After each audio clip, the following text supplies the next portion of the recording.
Okay, moving on. Now let's see if your team's gonna make any swaps. Okay, I hope that you're not going to touch. You should fully reset. Fully reset. Okay, you're going to touch. Very bad. You're feeding yourself. Hello, boys and girls, ladies and gentlemen. Welcome to today's video. Another VOD review requested, but but by one of you guys. If I sound out of breath, it's because I literally just finished an hour-long jog, but I feel very good. So yeah, this video, this photography has been requested by one of you guys. I made a community tab post almost a week ago saying that whoever wants a VOD review, leave me a comment on the post, and one of you guys replied, and here we are today. I'm going to put the comment in the screen, and I will read it for you guys. So I always say whenever, by the way, I just if anyone wants me to do a VOD review, just put the code in a post in a community post that I do every week, and as long as just make sure that you mention your name and your rank, and with the code, of course, so I know who am I reviewing. And the reason why I always say you guys have to mention your rank, because my VOD review and my criticism is really based on your rank. Because if you're a lower ranked player, when talking about like at the very bottom of the rank, then like if you like, okay, so here's the thing about Overwatch rank. If you're stuck at any rank in the game, at a very specific rank, there's always a problem. For example, very lower rank elos, very lower rank players, we're talking about the bottom, silver and bronze people, fundamentals, they're lacking fundamentals completely. No mechanical, no game sense, no nothing. Silver players, they're a little bit better, obviously. They're bronze mechanically. Gold people, they lack completely awareness. They might be good mechanically, but they completely lack awareness. Plat people, they unfortunately, they either be gods mechanically and have zero game sense, or the other way around. And diamond people, unfortunately, they don't know how to balance game sense and mechanical skills. They don't know when to go. But most masters players are egoistic. Unfortunately, they are mechanically gifted, but they absolutely have no game sense. And GM players are well-rounded. So yeah. So today, the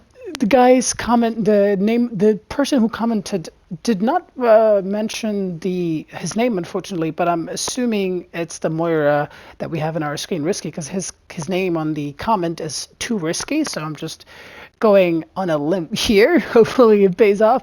Okay, so he says, you can VOD my Gibraltar win, and then he put the win. I always go for an L because we don't want to review a game that you popped off. We want to review a game that you struggled, that you didn't know what to do, that you lost, but you didn't know what you could have done better. That's the kind of games we'd like to review, and that's the better games to learn. Also, I approve of your skin. Very, you've earned a lot of respect, because that is one of my favorite skins in the entire game from Moira. I absolutely love this skin. Also, respect for getting the Jade weapon nails. Yeah, because Moira doesn't have a weapon. So that noise was my notification sounds. Yeah, the car noise. So yeah, respect for the Jade weapon, my friend Risky EU. Okay, so he said, a defeat in Hollywood where I wasn't exactly playing the best, but my DPS wasn't exactly great too. I know I said I main Moira, but in this game I switched to Life Fever for like 3 minutes. So this guy is a Moira player. He's a Moira main. That's what he says. And having a bad DPS, having a bad tank players, it's part of the package.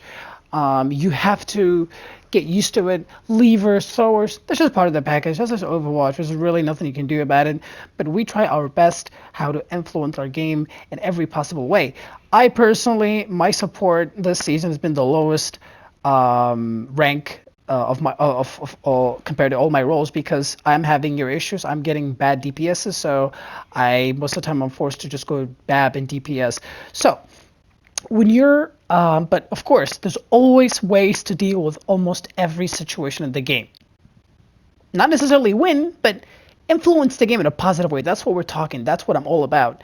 That's what I always want to try to teach people. It doesn't matter if you win or lose. It doesn't matter if you win or lose. If it's a losing situation, try to get value somewhere else. If what you're doing is not working, change your playstyle, change your hero, identify the problem and attack it. If you cannot attack it, try to find a different solution. For example, if your DPS is bad, there's so many good support lineups there's so many support heroes in Overwatch right now that offer damage than healing, so many ways. If you're, for example, sometimes your DPS is like very bad and just they don't have positioning, so you play Life Fever to adjust their positioning the way that you like it.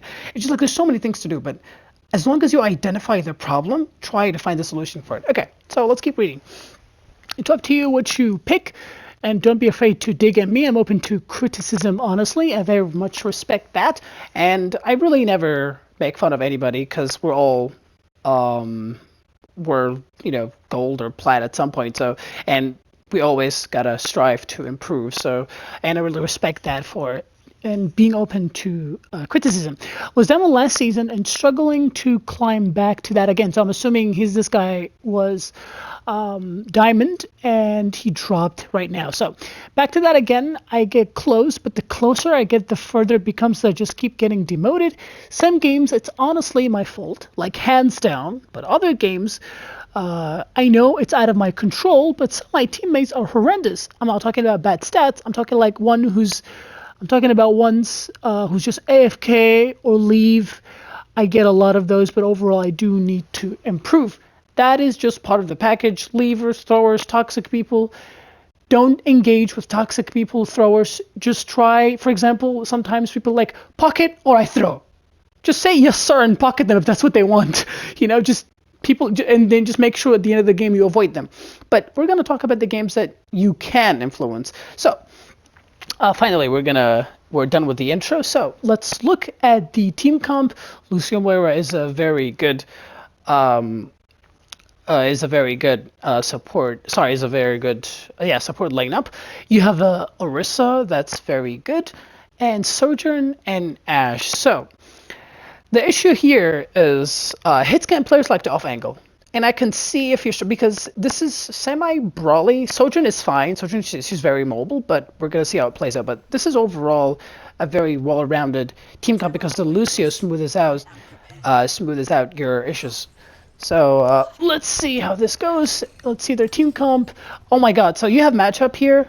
So far, I really, like, at the beginning of this game right now, you shouldn't really struggle. Because you have matchup, you're good against Moira is good against Symmetra, Moira is good against Sigma as well. So good damage orb, I like that. Let's see. Yep, so far so good. Okay, right here. Yeah, exactly. I was gonna say. Now we identified that there's a Sombra in the back line, okay? Because I like the aggression, but now we identified the Sombra. By the way, because I need to comment on here. Moira likes to be around her teammates, obviously, but here you're playing like, look, you're let's watch the way that you're playing right now. You're like, where's your tank even? Okay, yeah, so like right now you're playing in front of your tank pretty much. Moira likes to be like close enough to her teammates, but also close enough to her enemies so she can do damage and heal, but not in front of her team. So right now you don't have LOS on your team, and that's what caused the Sombra flank. That is your first mistake. You're way too far up that the Sombra flank cut you. A good Moira, a Diamond Moira, would never make this mistake. You shouldn't be this far because you can still do the damage while being here.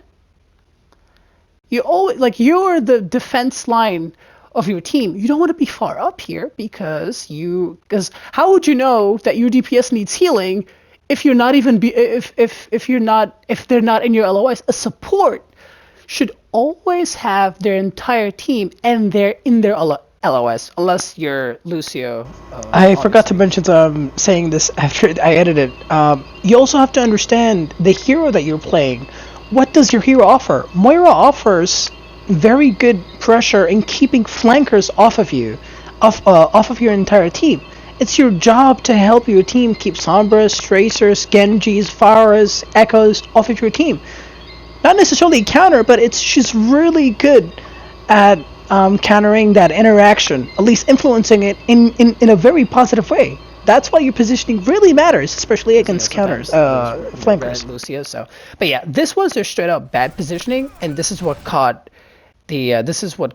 the Sombra flank, and it was a very successful because this was just a very, very, very, very easy Sombra flank because obviously your Lucio is also a little too aggressive, but Lucio's also like I understand Lucio because this is a very common mistake. Lucio, they like to play over aggressive because I do like that Lucio stay with their tank.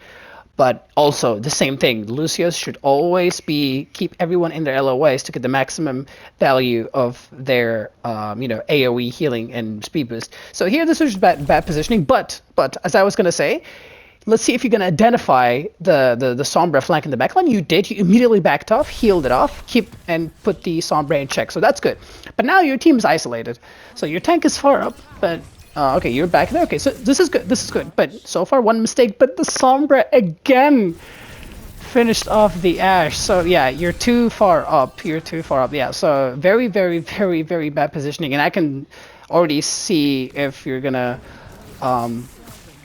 struggle here because this is like the absolute perfect team comp to play Moira into. Sorry guys, I forgot to mention that one of the biggest reasons why Moira has matchup against Symmetra is because a lot of things that Moira interacts with Symmetra, when the fight breaks out, especially when Symmetra uses her shield, Moira can heal and damage her and her entire team through the Symmetra's shield, and that is a very, very big interaction in Moira's favor. With Coalescence, of course. You counter everybody on their team. Everyone in their team you counter. You counter Mercy. You have good matchup against a Sigma. Sombra, you can keep the Sombra in check. The Symmetra, you're one of the best heroes to play to counter Symmetra. So if you struggle in this matchup, then you definitely should check yourself. So yeah, this VOD will be helpful because positioning wise, it's very god awful.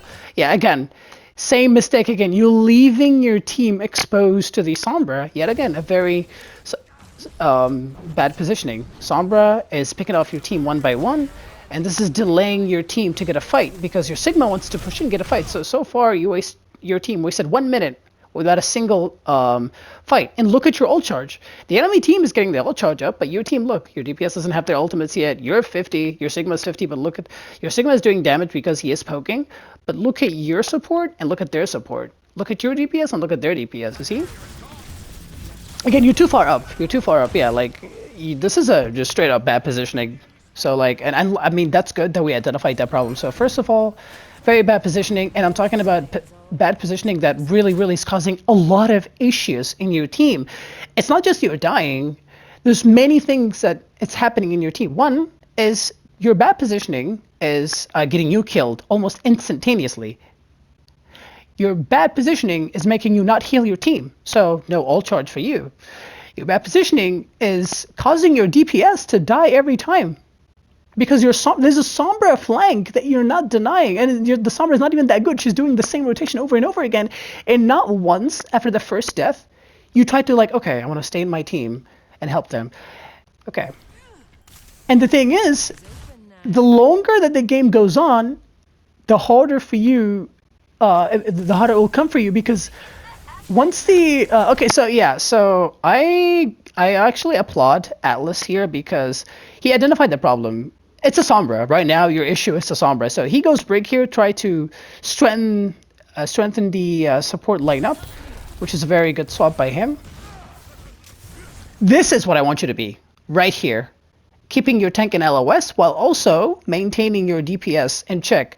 But the problem right now is your DPS is too afraid, so they're playing very, very, very far in the back. This is way too aggressive. I'm assuming someone is going to die by the Sombra in the back line. Yeah, this is very bad positioning. I wouldn't mind this, by the way. Look, guys, I'm not against... Because I was going to mention this. DPS Moira is actually a thing. And if you're playing Moira, if you play any hero, you have to play the hero. For example, Mercy. Let's just pick Mercy, for example. Mercy heals and damage boost. You have to heal and damage boost Don't be a damage boost bot, and don't be a heal bot. Damage boost when necessary, heal when necessary. If you're playing Moira, Moira can heal and can damage. If you have 17k healing on Moira and like 4,000 damage, then you're playing Moira wrong. You have to almost have the same. So, but the problem is you also have to consider the matchup. Right now, your issue is the Sombra. So I'm assuming someone will die here in your back. Yeah. So yeah, yet again, the Sombra is completely annihilating your backline. One time, this is the first time you looked at the Sombra and you killed her. Imagine if you were doing that since the beginning of the game. So yeah, like this is a very, very, like your gameplay is costing your team very heavily. So this is definitely an issue because and it's sad because this is your matchup. I would have definitely loved to see you pop off here even a little bit. But yeah, this is just a bad positioning so far. Very. Not adjusting. And I don't understand this angle, by the way, because you can just throw the orb main, keeping your team in your LOS. Okay, so your team here gave up on the poke, the Sojourn, so they straight up went to Brawl because you're not staying with them. The Sojourn, you're not staying with them, so now they're staying with you. They're deciding to go Orisa, Brig, and Mei. Just to play around the tank, so they're forced to be in your LOS. So I applaud them, honestly. Okay, so now you have Coalescence. This is the ult phase. Every time, I always tell everybody, every time before you make any sort of play, just take 5 seconds of your time. Think of what counters you play. Right now, you have actually a lot of counters. You have Sombra can hack you. You have Sigma's Rock. So a lot of Moira players would fade in Coalescence in front of everybody behind the enemy backline, and then they get stunned very easily because they're the one thing that in the enemy's LOS. But for example, if you Coalescence main behind your team, the Rock might hit your tank. The Rock might hit the Mei. And if she wants to, it's really difficult for the Sombra to pick 1 out of 4 people. So unless she has good positioning, but I highly doubt it in this elo. So, but always if you want to land a successful ultimate, ask yourself what counters your ultimate. Right now you have Sombra and you have the Sigma. So what I would do is make sure I uncloak the Sombra first because she cannot spam hack a target. So once she tries to hack you once, if she hacks you once, definitely Coalescence after because she cannot hack you for a few seconds after that. Or if if you see her get uncloaked, then go in because she would probably try to escape, and you have an opportunity to also make sure that you don't get rocked. So let's see. Again, Sombra is getting way too much value. Yeah, this is very sad to see. You're not influencing. This is really difficult because there's so many things are going wrong, guys. I know I'm stopping every 10 seconds, but Symmetra I personally hate Symmetra. Symmetra is probably one of the top 3 most hated heroes for me personally, even though I counter her. My main counters her Pharah, but I still hate her because of how OP she is. I know, very hot topic, very hot opinion, but that's just my personal opinion. So the problem here is you're not influencing the Symmetra battle, and so if Symmetra, a character that if nobody takes care of Symmetra, she will completely dominate. And the thing is, you're doing so bad that you're not even taking beating from the Symmetra, you're taking beating from a Sombra. And technically speaking, your entire team comp counters Sombra. Mei, Moira, McCree, and Brig, such a strong team against Sombra, but your team's lacking you. So yeah, this is very, very bad ultimate. Very bad. That's what I was talking about. Yeah, that was a very bad ultimate, and I think you know that. Okay, so your team is forced to rally to push in. And now your team decided to go Sombra because they're not getting healed. I wish if we can see the stats.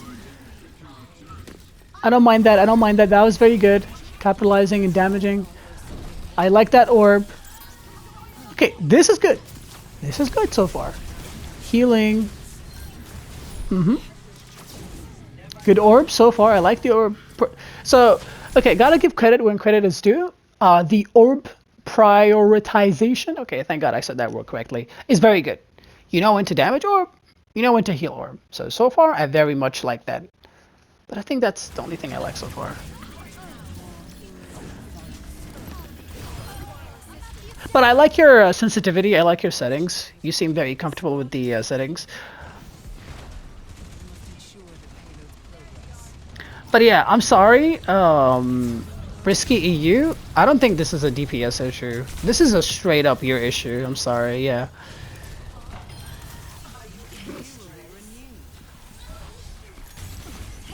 Okay, so let's talk about this. When you heal on Moira, by the way, you're like you're well, I don't know what you guys call it, but I just call it piss. When Moira heals, this is very aggressive. I don't know why we're taking this angle. Oh yeah, that was very bad.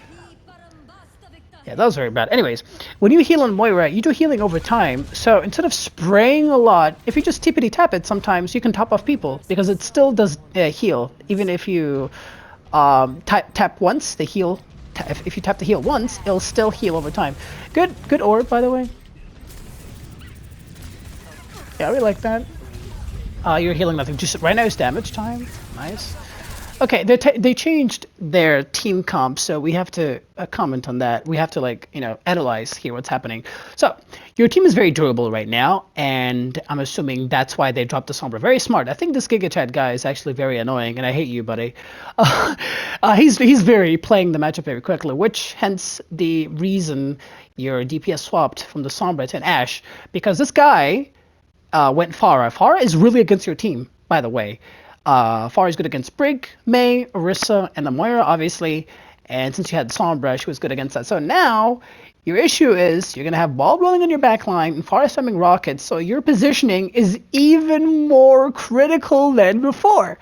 So what you would like to be here is don't be with your team, but be close enough to be with your close enough to your team to heal when needed. Because if you're out in the open, like right here, you're going to get spammed to hell from the Pharah. So where do we position ourselves if we're playing Moira? You want to be positioning yourself while you have cover above your head, while also maintaining LOS on your team. You can play here. You're always close enough to heal. You're always close enough to fade in, fade out, and stuff like that. By the way, this is a very tip that a lot of people don't know. The outline thing. The outline. If your team, so wait, okay, so the outline, I'm talking about the default settings. If your team is, I really forgot completely, but I hope that I didn't mistake anything. The outlines, so red obviously is critical. That's the only thing that people understand, but this is actually very helpful to when you're playing against snipers and Pharahs, when you don't want to peek an angle, but you also want to peek and heal. Blue means they're full HP. If your outline is blue, if your teammate outline is blue, that means they're full HP. If they are green, that means their health is at a healthy, their HP is at a healthy state, but they're not full HP, so they could use some topping off. Now it's your decision to if it's worth it to peek an angle to top it off or not. If it's yellow, that means they are currently taking damage. If it's red, that means it's critical. Very, very, very important thing to keep in mind. So yet again, let's just say it one more time. If your teammate's outline is blue, that means they are full HP. Green, that means they are at a healthy state, but not full HP. So they could use some topping off. If they're yellow, that means they are taking damage. Whether it's Diva's tickling or whatever, it doesn't matter, but they are currently taking damage. If it's red, it's critical. So yeah, let's go with that again. Keep watching. Okay, now this is a good chase. You know that the Sojourn doesn't have her escapability, so yeah, putting pressure here is completely fine. But do not over peek it because she is. So the thing is, you have to know when to peek and when to unpeek. You did good amount of damage, and this is your cue to leave because Sojourn, I mean, as you can see, that thing is her railgun. She's charging it real time while she's damaging you. Here she's going to load it. If she lands that shot, you're dead. And that's your mistake. So this is where you fade away. Oh, okay, good. A little too late. I don't mind that coalescence, but Pharah. Yeah, going in too deep. That's fine. I don't see anything. but I wish if you can just pay attention to what's happening in your backline.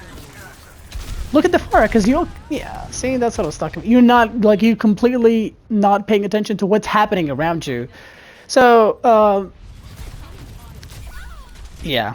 You should have definitely went back to help your team. Like, you can put pressure on the Pharah, by the way, because keep in mind, oh wait, I didn't know, okay, sorry, I didn't know that they had a Mercy. Maybe I was televisioning as well, but okay, yeah. But you can always put pressure on her. You can always even coalescence her to push her back off your team. Because right there, you coalescence a Sojourn that was the Moira next to. You can just out-heal it, so. Okay, so your entire team is just when Pharah counters. Let's see how your team is really swapping accordingly. So they're doing good. Okay, now you're trying to take high ground. Flank to try to touch, maybe, let's see. But yeah, you're being spotted by the Pharah. So the Pharah is playing this very perfectly, you're not. Yeah, that was very bad flank, completely. And I think, you know, we don't have to comment on that because that was just straight up bad.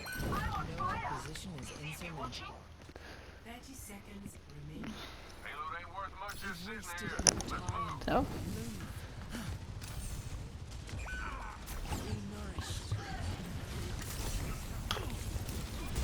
Be aware of your surroundings. Your BAP just got picked off in the backline. You didn't look to see who killed her.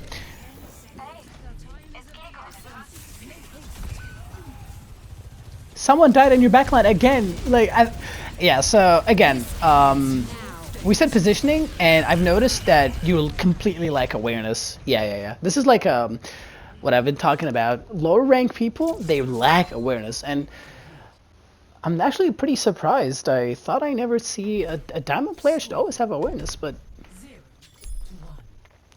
yeah, you do have good mechanical skills, because I can see from the way that you aim, your settings, you're very comfortable with that. You know when to damage orb and when to heal orb. But yeah, you're completely unaware of your surroundings. I don't think since the beginning of the game you looked once at the Pharah or the Sombra. You looked at the Sombra once she died, but you completely not looking at the Pharah once. You put pressure on the Pharah, by the way. Moira is good against, I'm not saying like good, but she's not bad at putting pressure. Just raw pressure, telling her to, okay, I don't want to say the F word because YouTube doesn't like that, but telling her to, like, okay, what's the equivalent to F off? Piss off. You can tell her to piss off. Okay, so this is when you said you went live fever. So yeah, but I don't think it's your DPS issue. Your DPS is getting absolutely no help whatsoever. Like, I feel like your team is lacking healing, completely lacking healing, and you're dying. You're not influencing the fight in any sort of way possible. So yeah. Life Fever is pretty good with your team comp. You can pocket the... I really respect the dedication with your Golden Guns and Jade, by the way, respect. So Life Fever is good with your entire team comp, and I'm assuming you're here to do some damage for ult charge. I don't mind that. Very, very, very, very smart, actually. So like you see, that like you have the mechanical skills, so you have some game sense. Okay, this is where you completely reposition. Yeah, go all the way back, reposition yourself. Life Fever would like to... Yeah. Okay, good. So yeah, I was gonna say Life Fever is good with pocketing and repositioning someone. So you can peel for your Ana, you can pocket the Sojourn and the Bastion, and you can reposition and you can adjust your Bastion position really, really well. Bastion and Life are one of my favorite combos. But let's talk about your pull. You gotta make sure that when you pull someone that they used all of their abilities. You don't want to pull, for example, a Ramadshra when he has his Nemesis form. It doesn't matter if it's critical or not. He must use his, because maybe he's making space. Maybe he's baiting them in. If you're playing, for example, with Sojourn, if you know that she has her, like that's this what I'm talking about. You have to be aware of everything on support, because one mistake, it might seem like a silly mistake on your end, but on that guy's perspective, you might have denied him a kill. You might have denied him from getting an ult bait, an ability, like crucial ability bait, because the higher you rank up, getting Suzus, getting nades out. I know it sounds like very like, oh, it's just a nade, it's just a 10-second cooldown or whatever. It's actually very important. People would never, in higher elos, they only commit into something once they get abilities out, key abilities out. So yeah, make sure that you pull at the right time. Positioning wise, I really, really do not like this positioning, because first of all, you don't have LOS on your team from this perspective. You don't have good LOS on your team. What the hell? Where the hell did you go, buddy? Yeah, you don't have LOS on your team whatsoever, and you're exposing your head. You're inviting the enemy team to headshot you. So I don't like position. I don't like holding high ground to begin with, by the way. But this is very bad positioning again. Live Fever would like to be like Live Fever is pretty much the single one character in the entire game that likes to be very much alone, sitting in the back. Because you keep in mind, yes, you do good damage, but it's not your job to do damage. Yes, you have good damage to keep and push people off of you, but this is where I like to position myself in Life Eva, because I deny myself from that choke, from that dangerous choke, especially if they have snipers. If they have brawlers like May, Reaper, stuff like that, I would like to position myself here. I pre-set my platform so I can have another one by the time I get pushed. So yeah, this right here, you picked the one of the worst spot to hold. So yeah. Let's see how you do it. So, okay, I was going to say this. I was going to say, I'm assuming you picked this spot to spam the choke with your damage. So, yeah, this is very bad. Because you're not, like, you don't have LOS on your team.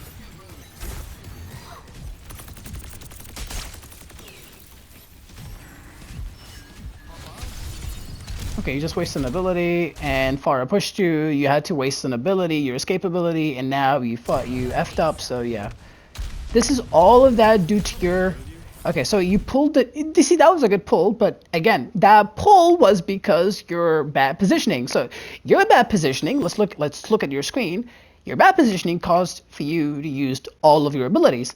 But now let's think of, yes, you got bailed out. Okay, I know. But that was very bad, because had you positioned yourself here, because sometimes if you position yourself here, let's just say Pharah, okay, did the same thing. She pushed you, but you would be making it way more expensive for her to push you, rather than just literally, she just went here, and she got a lot of abilities out of you, and you pulled the diva. But had you done the same thing from here, you could have escaped easily through here, and she would try to chase you, and one of your teammates would have killed her.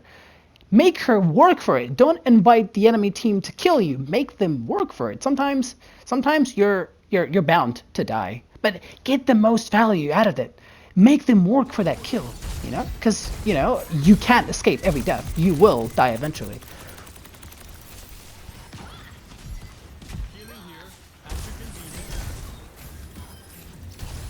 Like, I really don't. I don't like this positioning. It's just very unsettling for me, because you can get hooked. Like, I think because the enemy team is just very bad. Because this is a very easy hook for the enemy team. This is where I like you to be, right here.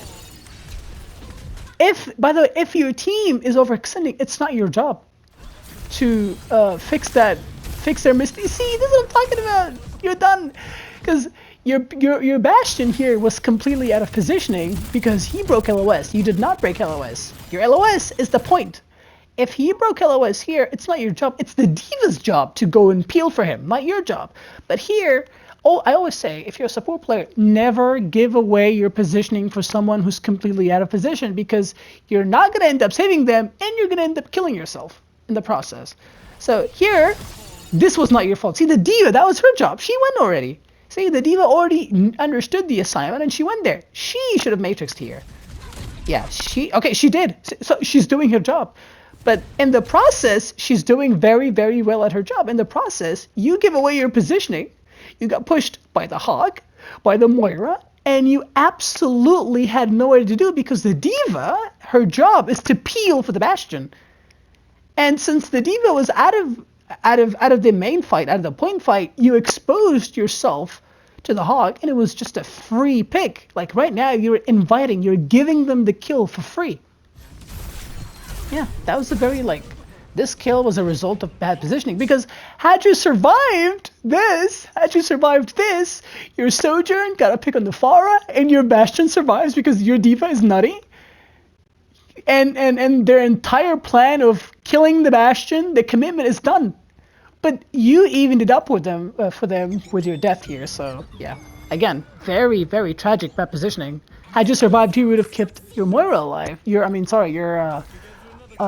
Sojourn alive. So yeah, very, very, very, very bad positioning.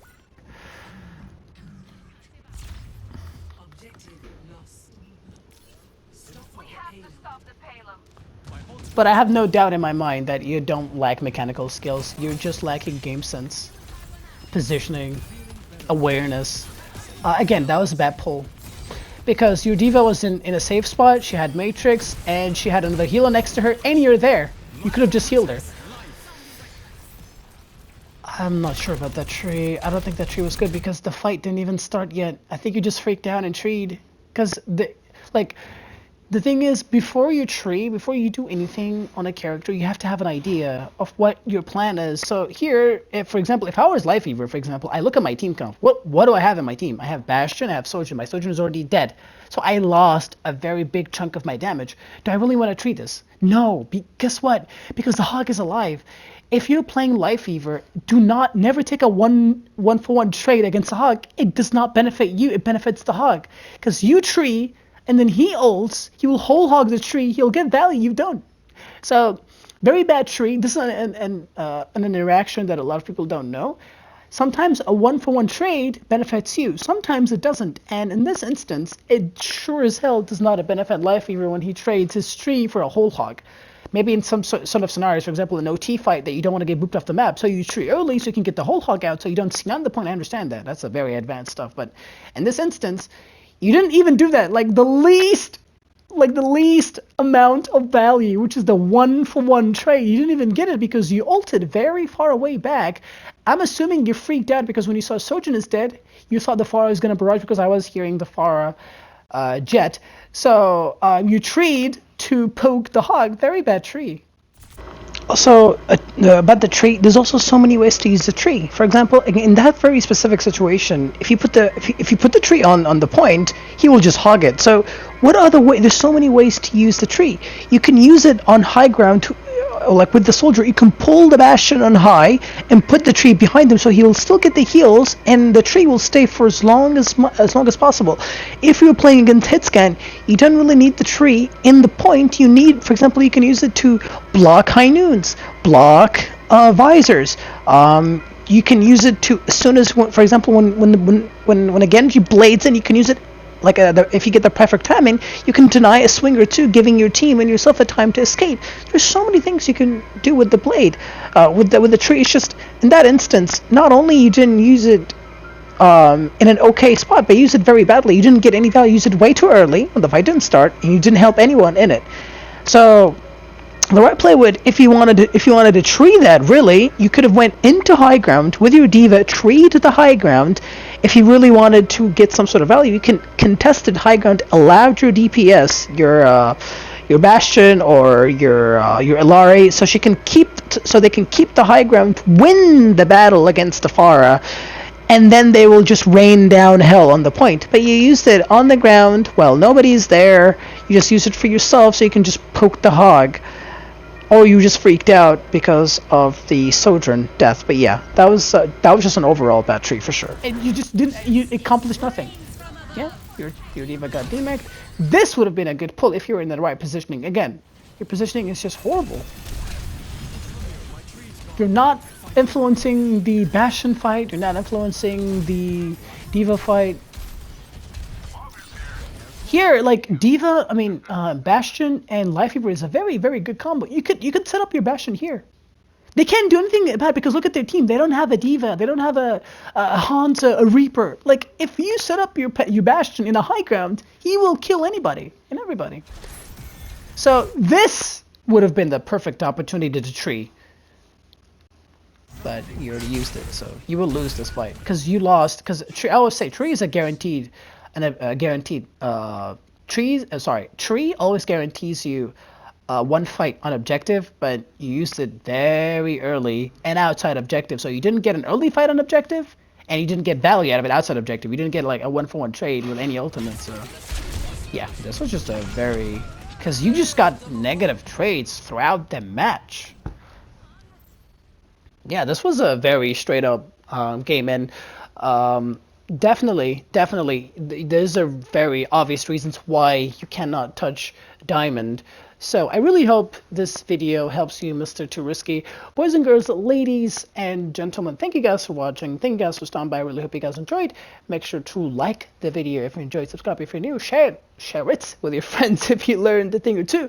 Roads to 500 subscribers. That's my goal by the end, hopefully by the end of the year. And like I said, guys, the 500 special, which is playing Pharah on every map, hopefully, and so I can teach you guys how the life of a one-trick Pharah goes. And comment down below what you guys think. And Too Risky, I hope this video helps you a lot.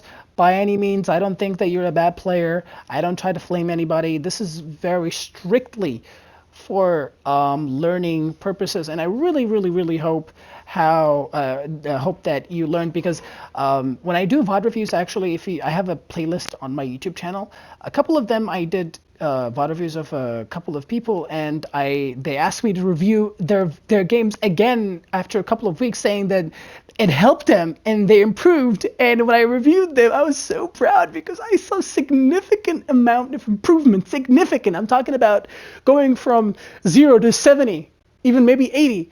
So I'm sure that this video will help you a lot. And comment down below, guys, if you'd like for me to do a VOD review. Just leave your code down below with your name and your rank. So, boys and girls and gentlemen, I shall catch you guys on the next one.